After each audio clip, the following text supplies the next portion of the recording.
માટે ભક્તજનો હાલતા ચાલતા ખાતા પીતા દરેક ક્રિયામાં સ્વામિનારાયણ સ્વામિનારાયણ મંત્રનો જપ કરજો. કલિયુગમાં ભગવાનને પ્રસન્ન કરવા માટેનું શ્રેષ્ઠમાં શ્રેષ્ઠ સાધન એટલે ભગવાનનો જપ. યત ફલમ નાસ્તિ તપસા ન યોગેન સમાધિના તત્ફલમ લભતે સમ્યક કલૌ કેશવ કીર્તનાથ.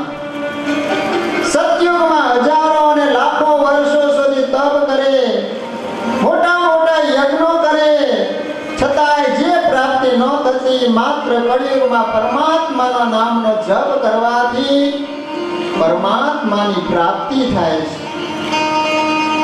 નાસ્તિ નાસ્તિ મહાભાગ કલિકાલ સમમ યુગમ સ્મરણાત કીર્તનાદ વિષ્ણો પ્રાપ્યતે પરમમ સુખમ.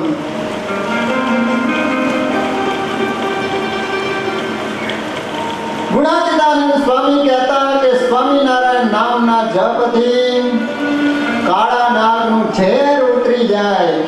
સ્વામિનારાયણ સ્વામિનારાયણ ભજન કરવાથી જીવ બ્રહ્મરૂપ બની જાય. સ્વામિનારાયણ સ્વામિનારાયણ સ્મરણ કરવાથી માણસ વિકારમાંથી મુક્ત બની જાય.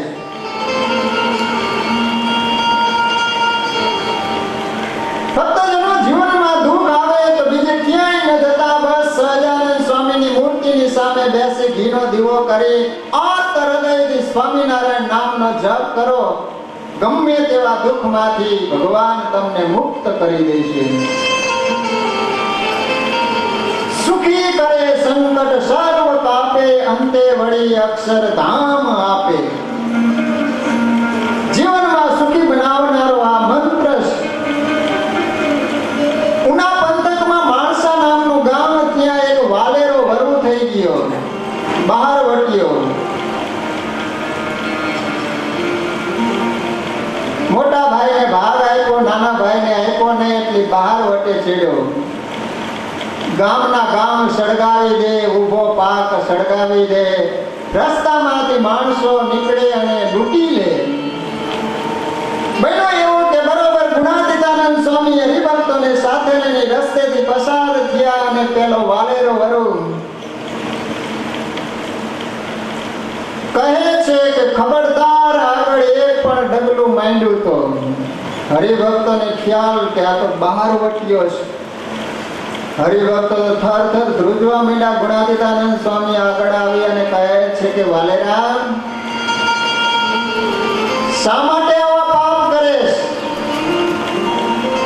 એક દિવસ તારે પરમાત્માને હિસાબ આપવો પડશે.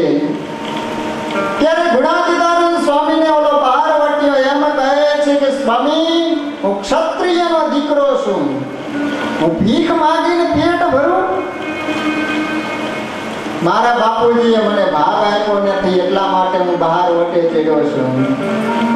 ગુણાતીતાનંદ સ્વામી કહે છે કે વાલેરા, તને અડધો ભાગ આપે તો આ ધંધા તો છોડી દે. તો કહે છે કે હા. અને એ વખતે ભગવાનને અખંડ ધારી રહેલા ઈ જુનાગઢના સમર્થ સંત ગુણાતીતાનંદ સ્વામી ભગવાનને ધારી અને કહે છે કે વાલેરા, 7 દિવસમાં તને અડધો ભાગ ન આપે ને તો સ્વામિનારાયણનો સાધુ નહીં. જા, તને 7મા દિવસે સામેથી તારો ભાઈ બોલાવીને અડધો ભાગ આપશે. સ્વામી, હું ભણેલો નથી, મને ગણતા ન આવડે, 7 દિવસ કેદી પૂરા થયા કહેવાય. ઓલા હરિભગત કેડીઓને ચાળ હશે ઈ ફાટ તોડી અને ગુણાતીતાનંદ સ્વામીએ 7 ગાંઠ મારી અને કહે છે કે એક દિવસ સૂરજ ઉગે ને તારે ગાંઠ છોડવાની. ઓલો વાલેરો સ્વામીને કહે છે કે સ્વામી, આજનો સૂરજ તો ઉગી ગયો. ગુણાતીતાનંદ સ્વામી કે આજની એક ગાંઠ હું છોડી દઉં, 6 દિવસ પૂરા થાય એટલે તારો ભાઈ બોલાવવા આવશે. ખરેખર સ્વામીના વચન પ્રમાણે તેને અડધો ભાગ આપવામાં આવ્યો. સ્વામિનારાયણ ભગવાનનો ભક્ત થયો. ગુણાતીતાનંદ સ્વામીને ગુરુ તરીકે સ્વીકાર્યા. સ્વામિનારાયણ ભગવાનનું ભજન કરે. તમે વિચાર તો કરજો કે એક દિવસનો 12 વટ્યો સ્વામિનારાયણ ભગવાનનો ભક્ત બન્યો અને સ્વામિનારાયણનો જપ કરવાથી કેવી સિદ્ધિ પ્રાપ્ત થઈ. વાલેરો વરુ ડેરીએ બેઠેલા છે, ઈ જ વખતે ગામના નથુ પટેલ ગાડું લઈ અને ત્યાંથી નીકળ્યા એટલે વાલેરાએ પૂછ્યું કે નથુ પટેલ ગાડું લઈને આમ કઈ બાજુ જવું છે? કે તુલસી શ્યામ બે પત્ની કરી છતાંય ભગવાને એક દીકરો ને આપ્યો નહીં ને એટલે તુલસી શ્યામની માનતા રાખી દર્શન કરવા માટે જવું છે. વાલેરો વાળો પૂછે છે કે નથુ પટેલ આ ગાડામાં બેઠા એ જૂના પત્ની છે કે નવા? તો કહે છે કે નવા. વાલેરો કહે છે કે તારે તુલસી શ્યામ દર્શન કરાવવા માટે જવું હોય તો બંને પત્નીને સાથે લઈ જવા જોઈએ ને, આવો પક્ષપાત કરાય? અને એક દિવસનો બહાર વાટ્યો સ્વામિનારાયણ સ્વામિનારાયણ બે માળા ફેરવી અને નથુ પટેલને કહે છે કે આ નવા પત્નીને ગમે ત્યાં દર્શન કરાવવા હોય ને ત્યાં લઈ જા, પણ આ બે માળાના ફળ સ્વરૂપે તમારા ઘરે પત્ની જૂના છે ને એને બે માળાના પ્રતાપ બે દીકરાના જન્મ થાય છે. અને ભાઈ સમય જતા જૂના પત્ની હતા એના થકી બે દીકરાના જન્મ થયા. એકનું નામ રામજી ને બીજાનું નામ કાનજી રાખવામાં આવ્યું. આ છે સ્વામિનારાયણ મહામંત્રનો પ્રતાપ. ભક્તજનો જીવનમાં ક્યારેક ભૂત પ્રેતાદિકનો ઉપદ્રવ થાય તો બીજા કોઈ જપ નહીં કરતા, માત્ર ને માત્ર સ્વામિનારાયણ મહામંત્રનો જપ કરજો. ષડક્ષરી મંત્ર મહાસમર્થ જેથી થશે સિદ્ધ સમર્થ.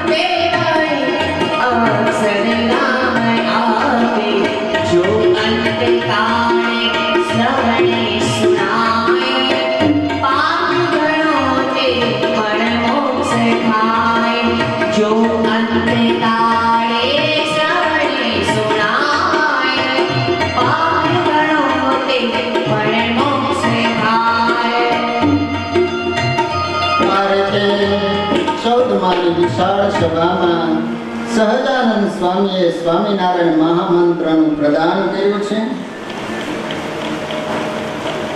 સહજાનંદ સ્વામી સંતોને બોલાવીને કહે છે કે હવે તમે ગામડામાં વિચરણ કરવા માટે જાઓ. મુક્તાનંદ સ્વામી ભુજમાં સત્સંગ કરાવવા માટે ગયા છે.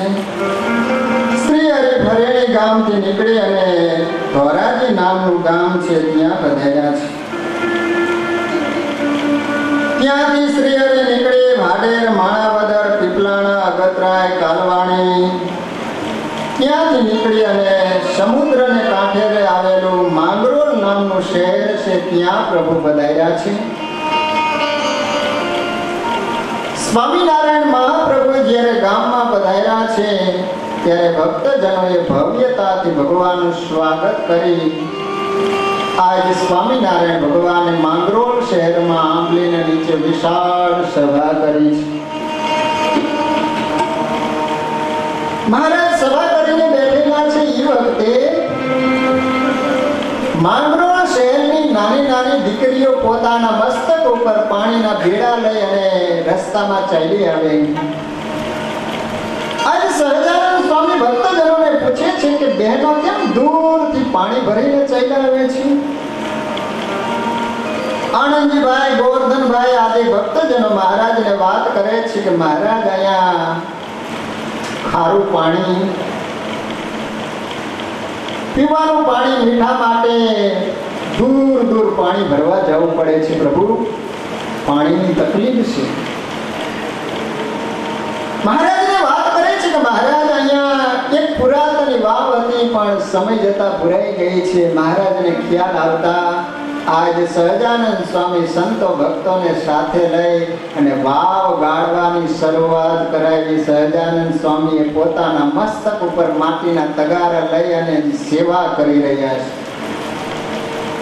જોત જોતામાં વાવ ગળાઈ ગઈ, પાણી આવ્યું છે.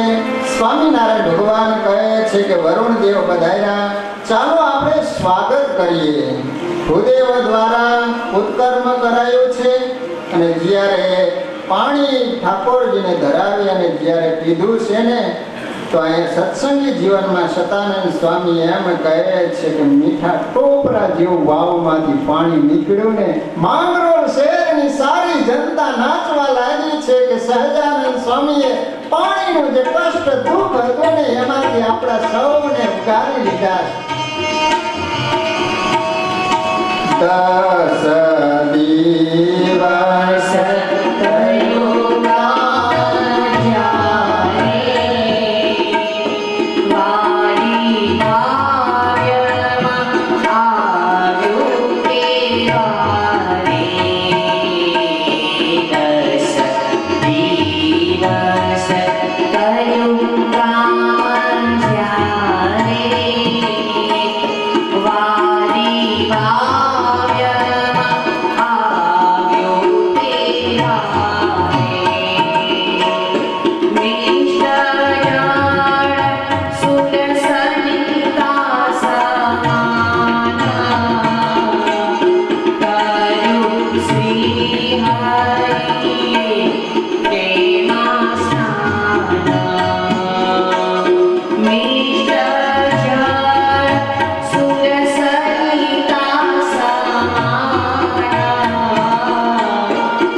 દુઃખ હતું તેમાંથી સૌને મુક્તિ આપી.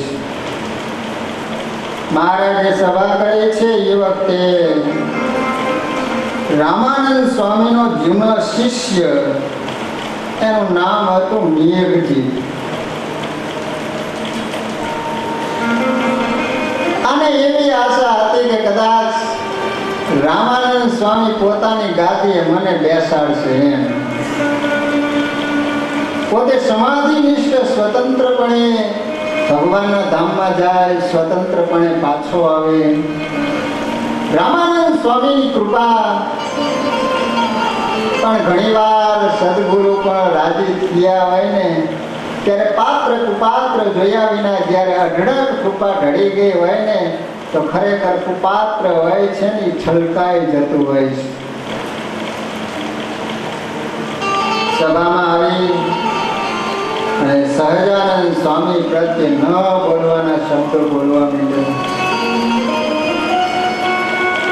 બાજુમાં મુક્તાનંદ સ્વામી બેઠેલા ઓલો મેઘજીત કહે છે કે કદાચ રામાનંદ સ્વામી ઉંમર લાયક હતા એટલે બુદ્ધિ, એના વિચારો એટલા બધા બુદ્ધિ કામ ન કરી, પણ તમારે તો એટલું કહેવું જોઈએ ને કે આ સહજાનંદ આજ કાલના આવેલા ને એને તમે ગાદી સોંપો છો. અમે તો કેટલા વર્ષોથી તમારી સાથે રહેલા. કદાચ એમને વિચાર ન આવ્યો તો તમારે તો ટકોર ગુરુદેવને કરવી જોઈએ. અને જ્યારે સંતોનો ભરી સભામાં અપમાન કરવા માંડ્યો ને, ત્યારે સહજાનંદ સ્વામીથી સહન ન થયો. સહજાનંદ સ્વામી મેઘજીતને કહે છે કે મેઘજી, ભવ બ્રહ્માદિક દેવોને પણ જે સંતના દર્શન દુર્લભ છે, એ સંતોના ભરી સભામાં આ રીતે અપમાન કરે, જેમ તેમ વેણીના પ્રત્યે તું બોલે. અને ભગવાને જ્યારે મેઘજીતને આ પ્રમાણે કહ્યું ને, ત્યારે મેઘજીત સહજાનંદ સ્વામીને કહે છે કે મારી શક્તિનો તમને ખ્યાલ નથી. અને પોતે એક પાત્રની અંદર ઉકળતું તેલ એની અંદર હાથ નાખ્યા છે, પણ છતાં એને કાંઈ પીડા નથી થઈ. ત્યારે સહજાનંદ સ્વામીને કહે છે કે આજથી હું ચોથા દિવસે, ચોથા મુહૂર્તમાં સ્વતંત્રપણે શરીરનો ત્યાગ કરીશ. સહજાનંદ સ્વામી મેઘજીતને કહે છે કે જો સ્વતંત્રપણે શરીરનો ત્યાગ કર તો અમે તમારા સૌ શિષ્યો થઈ જઈએ, નહીં તો તારે અમારા શિષ્ય થવું પડશે. મેઘજીત ઘરે ગયો, આખું ગામ જમાયું. પણ સ્વામિનારાયણ ભગવાનના સંતો અને ભક્તોને નો જમાડ્યા. દ્વેષ હતો ને. ચોથો દિવસ અને ચોથા મુહૂર્તે આજ આખું માંગરોળ શહેર જોવા માટે ઉમટ્યું છે કે મેઘજી ભગવાન તો સ્વતંત્રપણે શરીરનો ત્યાગ કરી ભગવાનના ધામમાં જવાના છે. અને જ્યારે હૃદયાકાશમાંથી જીવને ઊંચે ચડાયો અને બ્રહ્મરંધ્રથી જ્યાં બહાર કાઢવાની તૈયારી કરે ત્યાં સહજાનંદ સ્વામીએ અટકાવી દીધો. જીવ બહાર ન નીકળે, પાછો હૃદયાકાશમાં ન જાય. મેંડો તરફડિયા માંડવા. તરફડી આવ્યો છે, એટલી બધી પીડા વેદના થાય છે. ત્યારે ગામના માણસો કહી રહ્યા છે, એના સગાવાલા પણ કહેવા લાગ્યા કે મેઘજી, કે સ્વામિનારાયણ અને એમના સંતોનો જે દ્રોહ કર્યો છે ને એનું આ ફળ તું ભોગવી રહ્યો છું. આંગળીનો ઈશારો કરી પોતાના સગાવાલાને કહે છે કે તમે સહજાનંદ સ્વામીની પાસે જઈને અહીંયા બોલાવો. મહારાજને જાણ કરવામાં આવી. સહજાનંદ સ્વામી સંતો ભક્તોને સાથે લઈ અને મેઘજીતની પાસે આવ્યા છે. કેવા દયાળુ ભગવાન છે. આટલું અપમાન કર્યું, આટલો દ્રોહ કર્યો, છતાંય પણ સહજાનંદ સ્વામીએ એનો એક પણ અવગુણ જોયા વિના તરત જ મહારાજની પાસે આવ્યા છે. એટલા માટે તો મુક્તાનંદ સ્વામી એમ કહે છે કે સહજાનંદ દયાળુ બળવંત બહુનામી, શરણાગત પાપ પર્વતમ ગણયિત્વાન તદીય સદ્ગુણમ અણુમપ્ય તુલ્યમ હિમન્યતે સહજાનંદ ગુરુમ ભજે સદા. આપણે ગમે તેવા હશું, પણ એકવાર સહજાનંદ સ્વામીના શરણે આવી જાઓ, એક પણ તમારો અવગુણ ભગવાન નહીં જોવે અને અક્ષરધામમાં તમે તેડી જાય છે. આવા દયાળુ ભગવાન ક્યાં મળશે? મહારાજે કૃપા દ્રષ્ટિ કરી